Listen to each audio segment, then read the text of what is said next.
목사들이 설교하기 힘든 본문이 있습니다.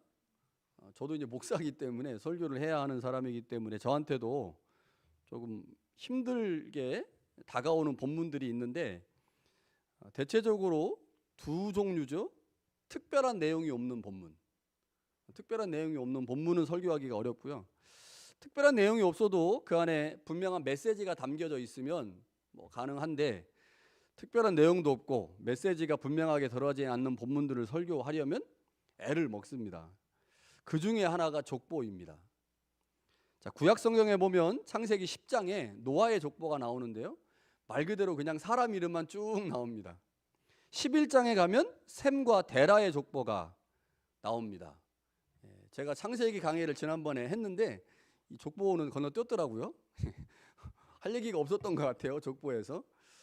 성경에 가장 많은 족보가 나오는 책은 역대상입니다. 역대상에 보면 1장부터 9장까지가 족보예요. 아담부터 시작해가지고요. 각 지파, 12지파의 자손들의 이름이 쭉 나옵니다. 그리고 맨 마지막에 가면 사울의 족보가 나와요. 역대상을 강의할 때 이 족보는 대부분 건너뛰고 중간에 필요한 몇 개만 가지고 설교를 하죠. 족보에는 특별한 내용이 없습니다. 사람들의 이름만 나열되는 경우가 대부분이기 때문이죠. 내용이 단순하면 메시지를 찾기가 쉽지 않고 그러면 설교하기가 쉽지 않죠. 자, 우리가 본 마태복음 1장 1절부터 17절까지도 족보입니다. 그런데 지금 앞에서 말씀드렸던 창세기와 역대상에 나와 있는 족보와는 조금 차이가 있습니다. 사람의 이름이 나열되어 있지만 이 안에 분명한 메시지가 있기 때문에 그 메시지가 무엇인지를 오늘 찾아보려고 합니다.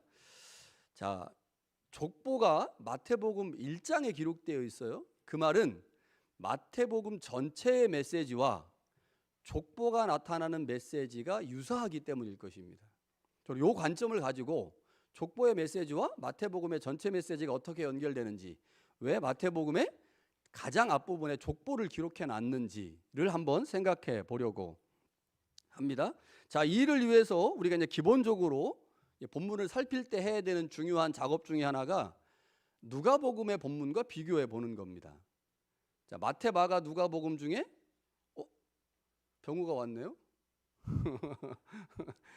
예, 몰라, 못 봤어요. 병우가 휴가로 왔습니다. 예. 자, 마태복음하고 누가복음에 이 4개의 복음서 중에 2개의 복음서에 족보가 있습니다. 마태복음에 있고 누가복음에 있어요. 그런데 마태복음과 누가복음의 차이가 조금 있습니다.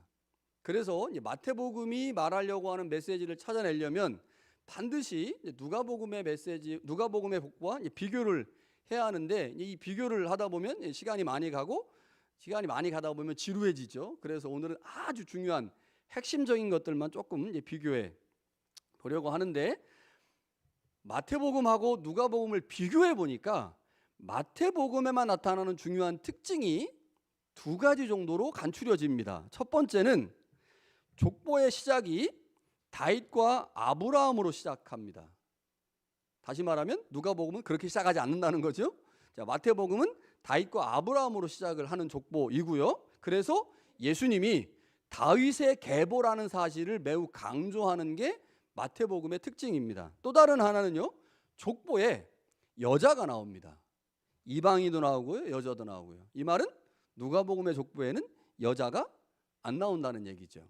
그러니까 누가복음의 족보와 마태복음의 족보를 비교하니까 2가지가 특징적이에요. 하나는 다윗의 계보라는 사실을 강조하고 있고 또 다른 하나는 여자가 나온다고 하는 것. 이 2가지가 마태복음에 나오는 족보의 특징인데 이것을 중심으로 한번 말씀을 살펴보려고 합니다. 자, 예수님의 족보의 시작은 다윗입니다. 자, PPT를 잠깐 볼까요? 자, 우리말 성경은 번역이 죄송합니다. 번역에 문제가 있어가지고 아브라함으로 시작해요. 아브라함과 다윗의 자손 예수 그리스도의 계보라 이렇게 하잖아요. 자, 우리말은 모든 문장에 동사가 있어야 되죠. 동사가 있어야 되는데 헬라어나 히브리어는 명사 문장들이 있어요. 명사 문장들. 문장에 동사가 없어요. 자, 마태복음 1장 1절이 명사 문장입니다. 그래서 이거를 정확하게 번역을 하면 예수 그리스도의 계보, 다윗의 자손, 아브라함의 자손 끝입니다. 이거 원래 문장이에요. 그런데 이게 동사 문장이 아니고 명사 문장일 경우에 번역에 조금 문제가 있기 때문에 이제 우리말 번역할 때는 다 동사를 집어넣죠. 그래서 번역을 해보니까 이게 정확한 번역이에요.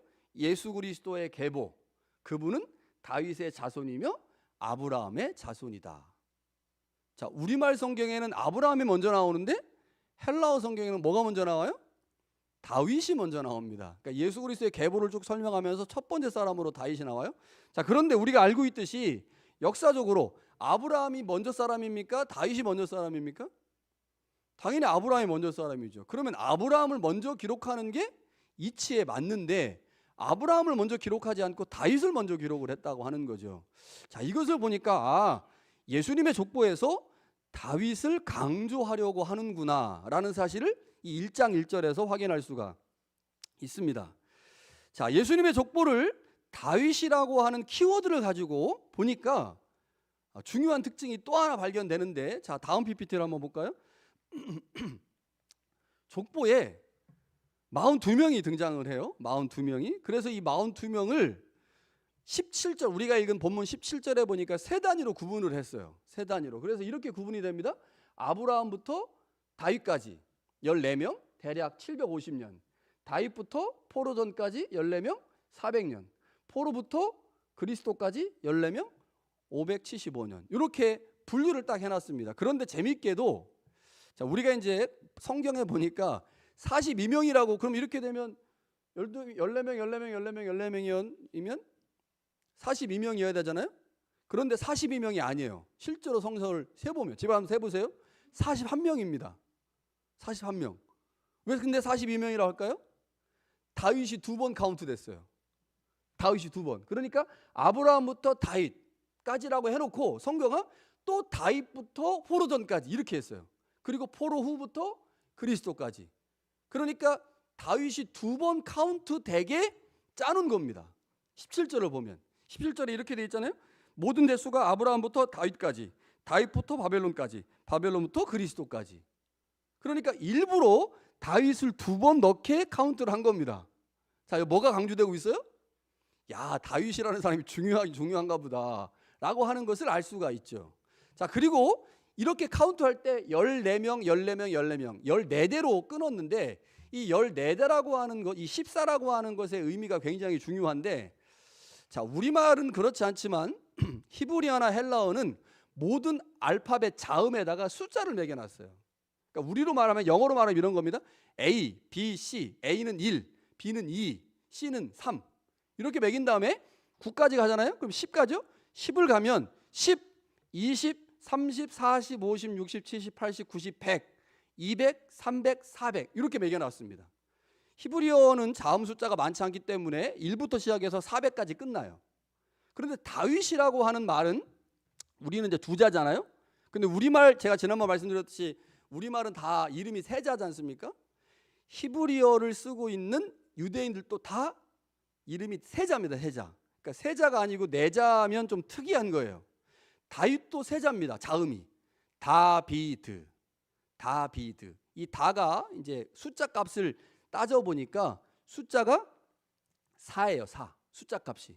그러니까 알파벳의 네 번째 숫자가 다비드의 이렇게 여러분 보시면 이렇게 생긴 글자입니다. 이렇게 생긴 글자. 이게 4예요. 그리고 비드, 다 비드 할 때 비, 이게 이제 와우라고 하는 히브리어인데 요게 숫자 값이 6입니다. 그리고 마지막 다비드 할 때 드가 디귿 발음 나잖아요. 이것도 역시 4번, 네 번째 숫자, 네 번째 자음이에요. 그래서 이 다비드라고 하는 단어의 각각의 자음의 숫자 값을 따져보니까 그 숫자 값의 합이 뭐냐면 14예요. 14. 그래서 학자들이 이제 이걸 연구를 해본 거예요. 다윗의 족보에 가장 먼저 등장하는 사람이 다윗이고, 다윗이 한 번만 카운트가 돼야 되는데 아니고 2번 카운트가 됐고, 그리고 14대로 끊었는데 그 14를 가리키는 숫자를 찾아보니까 다윗의 이름과 관련된 숫자라는 거죠. 그래서 이 족보에는 분명 하나님의 아들이신 예수 그리스도를 다윗의 후손, 다윗의 자손인 왕적 메시아를 설명하려고 하는 의도를 담고 있구나라고 결론 지을 수밖에 없게 된 겁니다. 그래서 첫 번째 이 족보에서 중요한 점은 이 족보는 다윗과 관련된 예수 그리스도를 설명하려고 하는구나라는 사실을 알게 되는 거죠. 자, 왜 그러면 이 마태복음의 첫 번째 이 족보가 예수님의 족보에서 다윗을 부각시키고 있는가?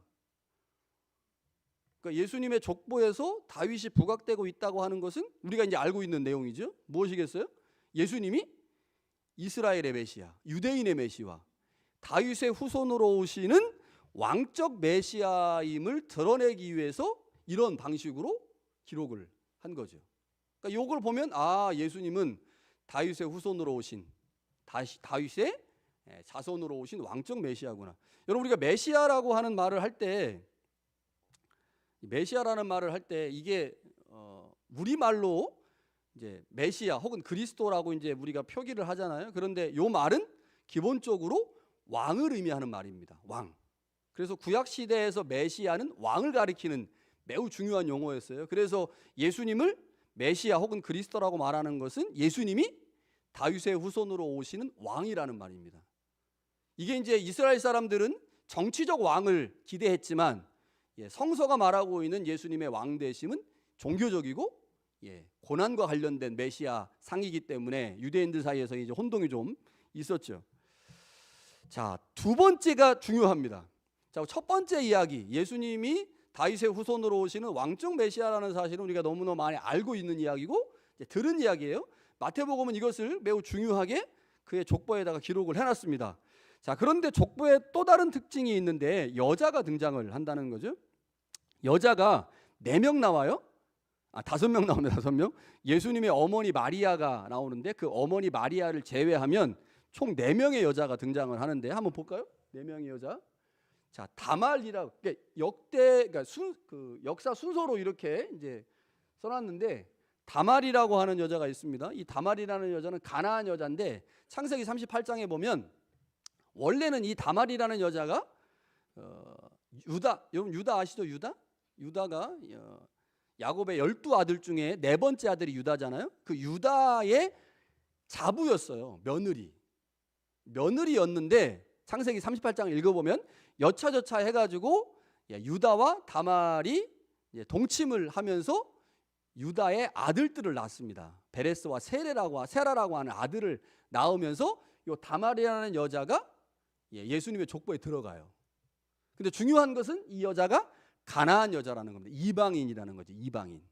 자, 두 번째는 라합입니다. 라합은 여호수아 2장에 나오는데 라합은 우리가 잘 알고 있듯이 이스라엘 사람들이 가나안 땅을 정탐할 때 처음에 12명을 보냈다가 실패하고 나서 다시 이제 2명을 보내잖아요. 그 2명을 보냈을 때 그 정탐권을 숨겨주고 정탐권을 다시 보낸 사람이 라합이라고 하는 여자인데 이 여자는 가나안 여자고 보통 우리가 이제 가나안의 기생이라고 알고 있는 여자죠.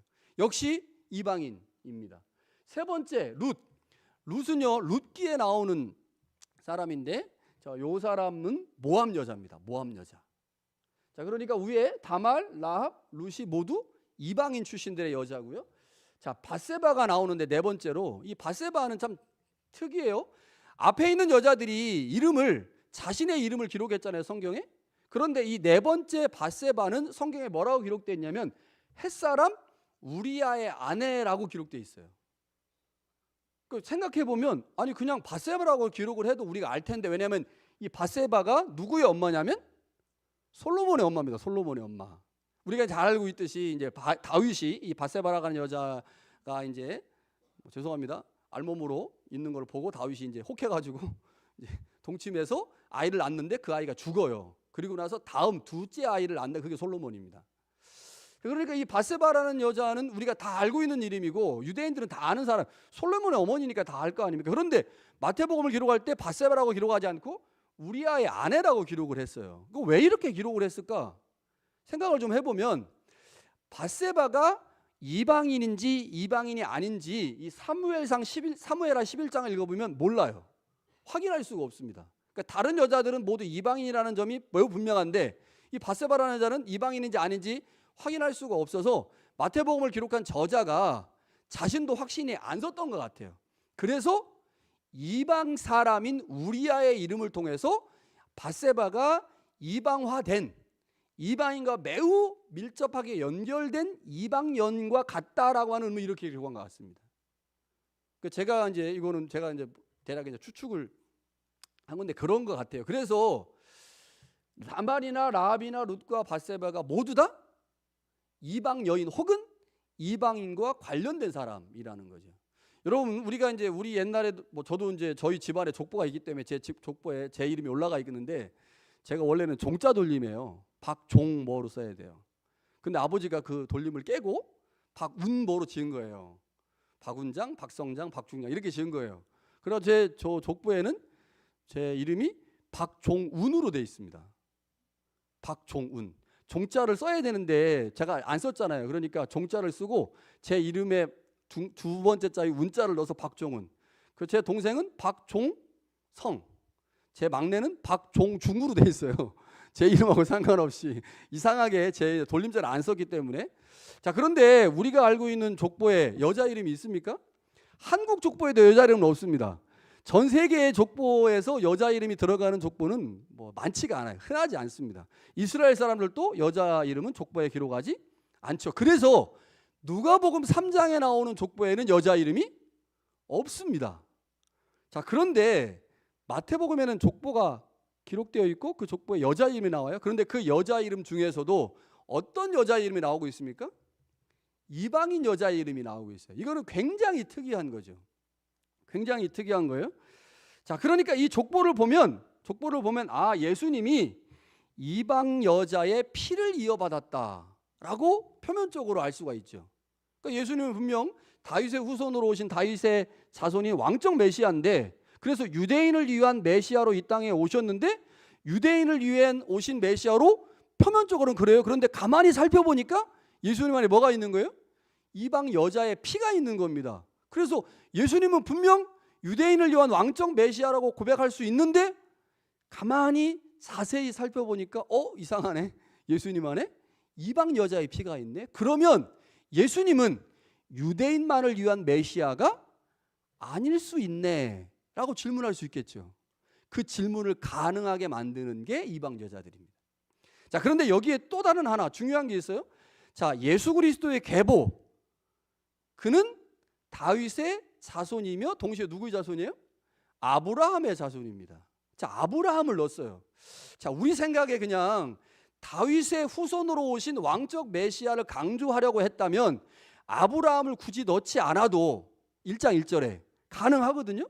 그런데 다윗을 넣고 나서 그 다음에 아브라함을 넣었거든요. 자, 이유가 있습니다. 자, 아브라함, 우리가 알고 있듯이 아브라함은 원래 이름이 뭐였습니까? 아브라함의 원래 이름?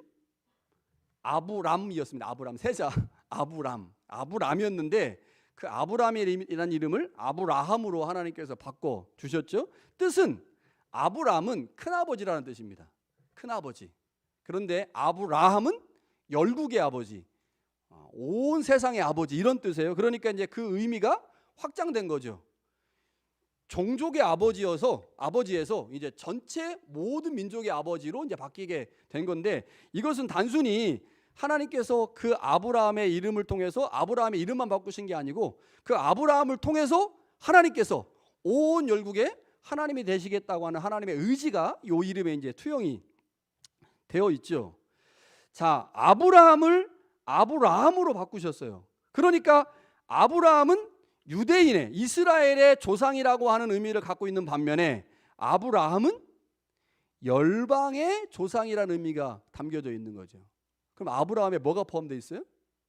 이방인이 포함되어 있는 거예요. 이방인이.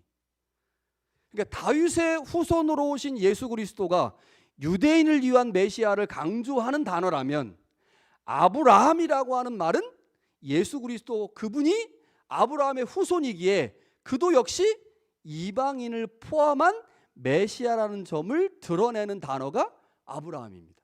그래서 이 아브라함이라는 단어가 뭐에 연결돼요?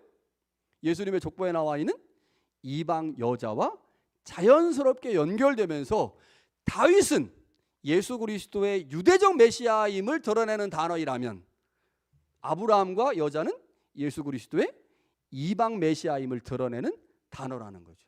자, 그러니까 족보에 이 두 가지가 함께 드러나 있습니다. 자, 그러면 우리가 한번 질문해 볼 수 있는 거죠. 자, 이렇게 예수 그리스도의 유대적 메시아상과 이방인을 위한 메시아상이 족보에 들어 있다면, 이것을 맨 앞에 기록했다면 마태복음이 이 점을 강조하려고 한 것이 아닌가. 그러니까 마태복음이라는 책 자체가 예수 그리스도를 한편으로는 유대인을 위한 메시아로 그려내고 있고, 또 다른 한편으로는 이방인을 위한 메시아로 그려내고 있지 않은가라고 질문해 볼 수가 있겠죠. 그런 관점에서 마태복음을 보니까요, 다른 복음서와 매우 독특한 특징이 하나가 있는데, 그게 바로 마태복음은 유대적인 색채와 이방적 색채를 모두 함께 강조하고 있는 책이라는 겁니다. 자, 한번 볼까요? PPT를 한번 보시면, 자, 마태복음에는 유대적인 경향성, 유대적인 색채가 매우 강하게 드러나는데 대략 이런 것들입니다. 자, 마태복음을 모세 오경 구조라고 보통 얘기해요. 자, 마태복음을 왜 모세 오경 구조라고 말하냐? 유대인들에게 가장 중요한 책이 5권이잖아요. 창세기, 출애굽기, 레위기, 민수기, 신명기. 그런데 마태복음을 보니까 다른 복음서와 달리 예수님의 5개의 설교가 복음서의 뼈대를 이루고 있어요. 아, 그래서 마태복음 참 특이하다. 5개의 설교를 중심으로 해서 예수님의 행적들을 기록하고 있다. 아, 그러면 마태복음이 모세 오경을 본따서 기록한 게 아닌가. 자, 그렇다면 마태복음은 매우 유대적인 색채가 강한 책인 거죠. 자, 또 다른은요, 마태복음이 다른 복음서와 달리 율법의 타당성을 매우 강조합니다. 자, 바울은 로마서 10장에서 예수 그리스도가 율법의 마침이다 라고 설명하면서 율법의 무용론을 주장하거든요, 바울은. 그런데 마태복음은 그렇지 않습니다. 율법은 폐해지는 게 아니고 완성되는 것이다, 이렇게 설명해요. 그러니까 바울은 어떤 식으로 설명하냐? 바울은 율법은 이 유통기간이 끝났다. 유통기간이 끝났기 때문에 예수 그리스도가 오신 이후로 율법의 기능은 없다라고 하는 게 바울의 관점이라면, 마태의 관점은 아니, 예수 그리스도가 오심으로 율법의 부족한 점이 완성됐다, 이렇게 설명해요. 그러니까 같은 얘기지만 매우 다르게 설명하고 있거든요. 그렇게 설명하는 이유는 마태복음이 유대적인 경향성을 매우 강하게 갖고 있기 때문에 그렇다는 거죠. 둘에 대한 강조, 마태복음에 보면 다른 복음서는요, 한 귀신 들린 자, 한 무덤에 있는 자, 이렇게 설명하는데 마태복음은 2 귀신 들린 자라고 설명해요. 그러니까 둘에 대한 강조를 이제 마태복음이 하고 있는데, 이유는 유대인들은 어떤 증인을 세울 때 반드시 2명을 세우는 습관이 있잖아요. 그래서 그런 습관이 마태복음서에 나와서 둘에 대한 강조가 다른 복음서와 달리 매우 강조되고 있습니다. 또 하나는요, 마태복음에는요, 유대인들의 관습이 많이 나와요, 다른 복음서와 달리. 자, 이런 것들을 쭉 살펴보니까, 아, 마태복음은 유대인들을 위한 복음서구나.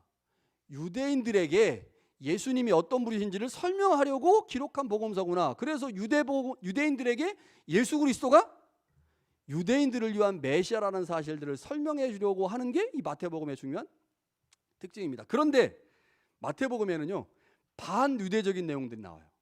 이게 이제 복음서를 읽을 때 좀 어렵게 만드는 거죠. 특별히 21장부터 23장에 보면 이 단락에 반유대적인 경향성이 매우 강하게 나타나는데, 여기에 예수님께서 3개의 비유를 말씀하시는데, 그 비유의 마지막에 이런 말씀들을 하십니다.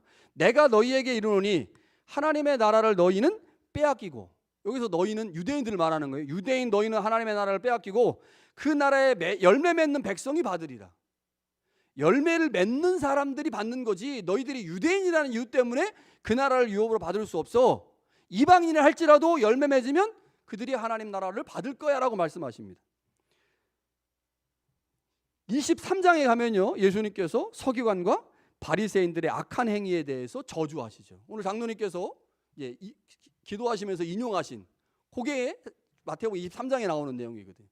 마태복음 23장에 보면 바리새인과 서기관들을 향해서 7개의 저주를 행하시는데, 여러분, 유대인들의 선생으로서 가장 탁월한 위치에 있었던 사람이 누구예요? 그게 서기관하고 바리새인입니다. 서기관과 바리새인들이 예수님에게 저주를 받아요. 그러니까 유대인들에 대해서 예수님께서 굉장히 강하게 질책하시는 게 나오는데, 친유대적인 경향이 나타나는 복음서에 유대인의 대표적 격인 바리새인과 서기관들이 저주를 받는다고 하는 것이 사실은 조금 잘 매치가 안 될 수 있죠. 마태복음은요, 반유대적인 경향을 넘어서서 이방인들에 대한 특별한 관심이 등장을 합니다. 자, 한번 볼까요? PPT를. 자, 우리 다음 주에 볼 건데요. 다다음 주에 동방박사가 나옵니다. 동방박사. 이 동방박사가, 우리는 동방박사라고 하니까 진짜 박사인 줄 알아요. 애들은 PhD 디그리가 있는 박사인 줄 알아. 그게 아니고 와이즈맨입니다. 와이즈맨. 그러니까 지혜자들이에요. 지혜자들. 근데 이게 지혜자들인데 동방에서 온 점성가들입니다. 별을 연구하는 사람들. 그러니까 예수님의 탄생에 누가 와요? 이방인 온 거예요. 이방인이 와가지고 보배합을 열어가지고 경배하는 겁니다. 근데 그 본문을 보시면 이방인은 예수님을 향해서 경배하고 있는데 헤롯과 유대인들은 예수님을 죽이려고 해요. 이상하죠. 자, 그 다음에요, 3장에 가면요, 제가 이것도 설교할 거면서 3장에 가면 예수님의 고향 나사렛, 고향이 나사렛이죠. 그 나사렛에서 예수님이 나오셔가지고 이제 머리가 좀 나빠져가지고요, 기억이 잘 안 납니다.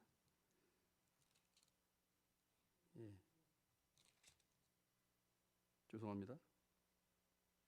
나사렛이라는 동네에서 사셨다가 예수님이 주로 사역하셨던 데가 어디죠? 저 도와주세요.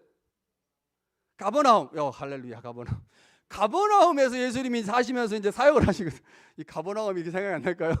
나사렛에서 태어나셨지만 예수님은 주 활동 무대를 가버나움으로 정하셨는데, 이 가버나움과 나사렛이 다 어디 있냐? 갈릴리에 있습니다. 갈릴리라고 하는 지역 안에 있는 도시들이에요. 그런데 마태복음에 이렇게 기록되어 있어요. 이방의 갈릴리요. 이방의 갈릴리요. 자, 그러니까 예수님은 어디서 사역하신 거예요?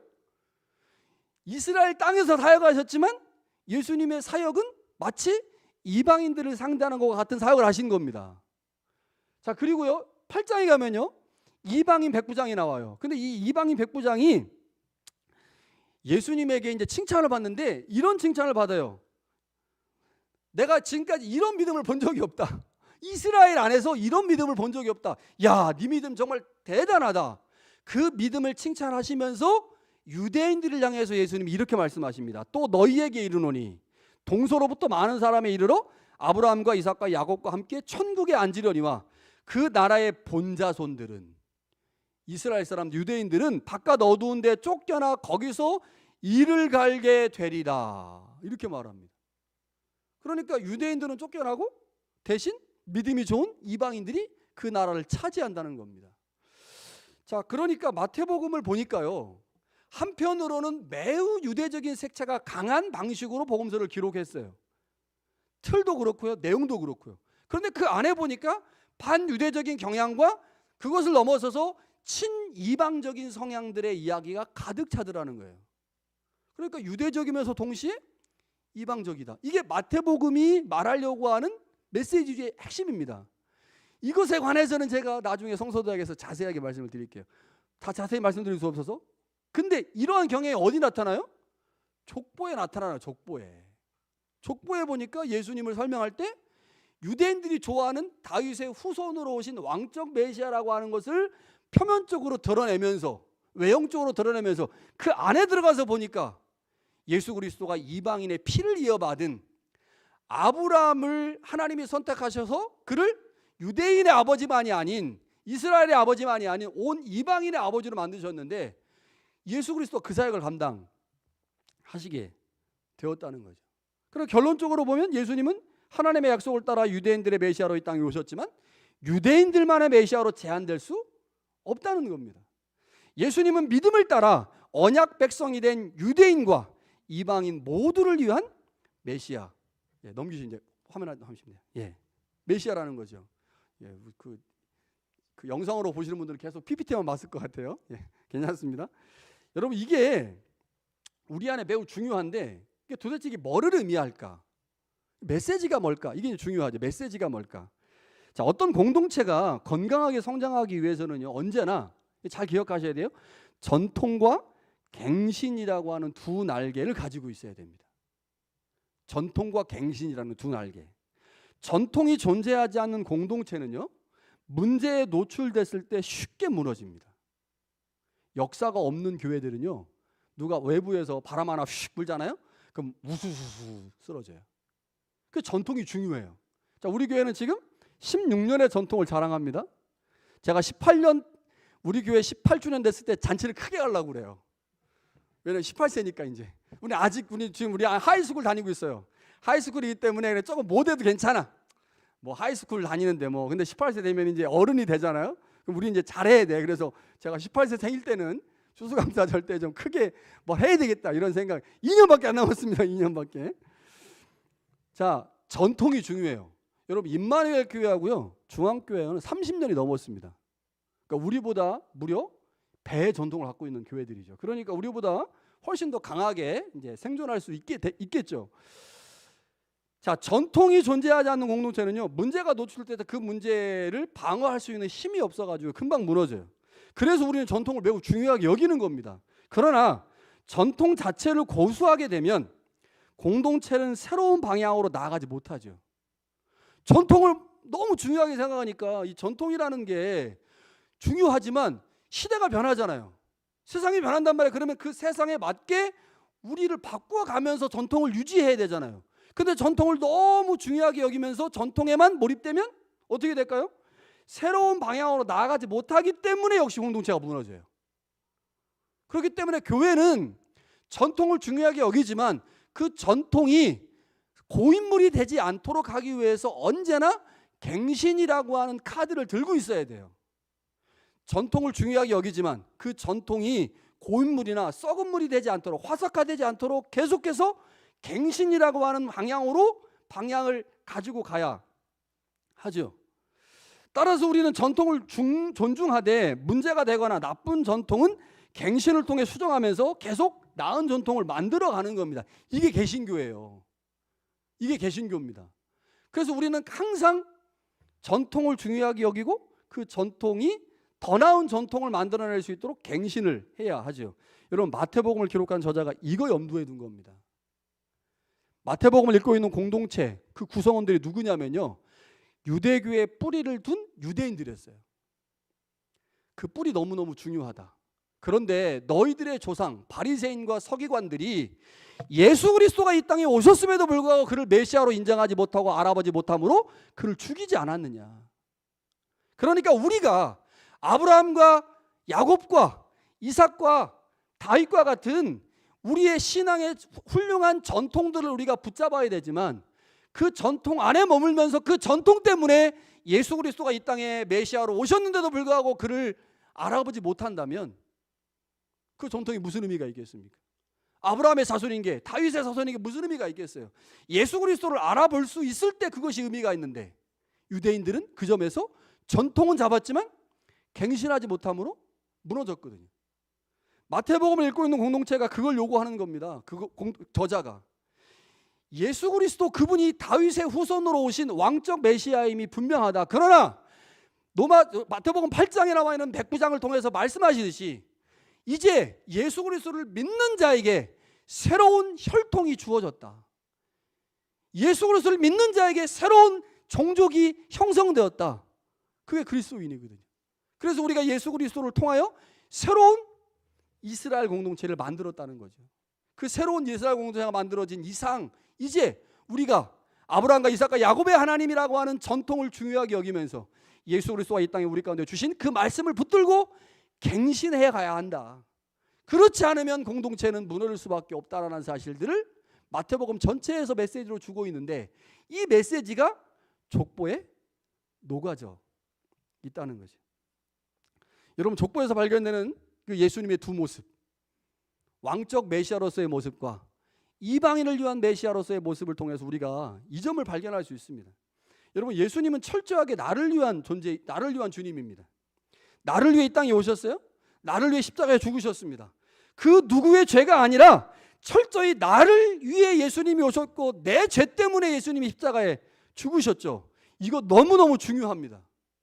예수의 십자가 사건은 그 어떤 것보다 귀한 보화가 내 안에 되어야 하는데 그렇게 되려면 예수님이 나를 위해 죽으셨다는 사실들을 기억해야 돼요. 이게 뭘까요? 유대인들의 입장에서 예수 그리스도가 유대인의 메시아라는 의미입니다. 여러분, 그런데 예수님이 유대인만을 위한 메시아가 아닌 이방인을 위한 메시아로 오셨잖아요. 그래서 유대인들은 결코 예수님을 독점할 수 없거든요. 그런데 우리가 이런 오류에 빠질 때가 있어요. 예수님은 나를 위한 주님이셔야만 해. 나를 위한 주님이셔야만 해. 내가 어떤 사람과 분쟁 관계가 있거나 어떤 이익의 어떤 그 관계가 생겼어요. 이익 때문에 서로 불편한 관계가 생겼어요. 그럼 나를 위한 주님이라고 하는 생각 때문에 저 사람은 어떻게 되든 말든 주님 나만 이익 보면 돼요. 주님 나를 위한 주님이잖아요. 저 사람 예수 믿지만 주님은 나를 더 사랑하시니까 이 모든 이익이 나에게 올 수 있도록 해주셔야 되는 거 아니에요, 주님? 이렇게 생각한다는 거예요. 그러니까 나를 위한 주님이 너무 커져가지고요, 교회 안에서 그 주님을 나 혼자 독점하려고 해. 그러다 보니까 이기적인 그리스도인으로 전락하는 겁니다. 이기적인 그리스도인으로. 여러분, 그런데 주님이 어떤 주님이십니까? 왕적 메시아로 유대인을 위한 메시아지만 동시에 이방인을 위한 메시아예요. 무슨 말입니까? 나의 이웃, 내가 속한 공동체의 주님이라는 사실입니다. 여러분, 이걸 잃어버리면 이기적인 그리스도인으로, 나만 아는 그리스도인으로 전락하게 된다는 거죠. 유대인들의 배타적 선민 사상이 왜 문제입니까? 메시아를 독점하려고 한 거예요. 메시아를 독점하니까 자기들만 구원받았어. 자기들만 하나님의 사랑을 받는다고 생각하고 예수 그리스도가 오셔서 행하신 십자가의 사역을 다 무시해버리잖아요. 여러분, 나를 위한 주님이 타인을 위한 주님으로, 나를 위한 주님이 공동체를 위한 주님임을 알게 될 때 내가 속한 공동체를 내 몸처럼 사랑할 수 있게 되죠. 여러분, 이게 족보에서 나타난 하나님의 뜻입니다. 하나님께서 마태복음을 통해서 이 두 메시아 사이에서 우리가 어떻게 신앙생활을 해야 되는지를 말씀하고 있는데, 마태복음이 말하려고 하는 이 두 메시아 상을 족보에 그대로 기록해 놓고 그 족보를 통해서 우리가, 예수를 믿는 우리가 어떻게 이 땅을 살아가야 하는지, 전통과 갱신이라는 두 날개 아래에서 우리가 어떻게 날갯짓 해야 하는지, 나를 위한 주님과 내 이웃을 위한 주님이라는 그 둘 사이에서 내가 어떤 입장을 취하고 어떻게 신앙생활을 해야 하는지를 설명하는 것이 바로 이 족보가 우리 가운데 주는 메시지입니다. 예수님은 나를 위한 주님이고 또한 우리를 위한 주님. 만족하지 말고 나 혼자 은혜 받는 거, 나 혼자 하나님의 뜻을 이루는 거, 이거에만 만족하지 말고 신앙의 공동체화를 이뤄낼 수 있기 바랍니다. 여러분, 내가 갖고 있는 신앙으로서 그도 나와 함께 손잡고 하나님의 일을 감당한다면 여러분, 그것보다 하나님이 더 기뻐하시는 일이 이 땅에 없습니다. 내 신앙이 세워지는 것 하나님이 너무너무 좋아하시지만 내가 내 옆에 사람과 함께 나와 너무너무 다른 그와 함께 하나됨을 통해서 신앙을 세워갈 때 하나님은 더 기뻐하신다는 거죠. 신앙의 개인화를 넘어서 신앙의 공동체화를 만들어낼 수 있는 그런 여러분 또 제가 될 수 있기를 간절히 축원합니다.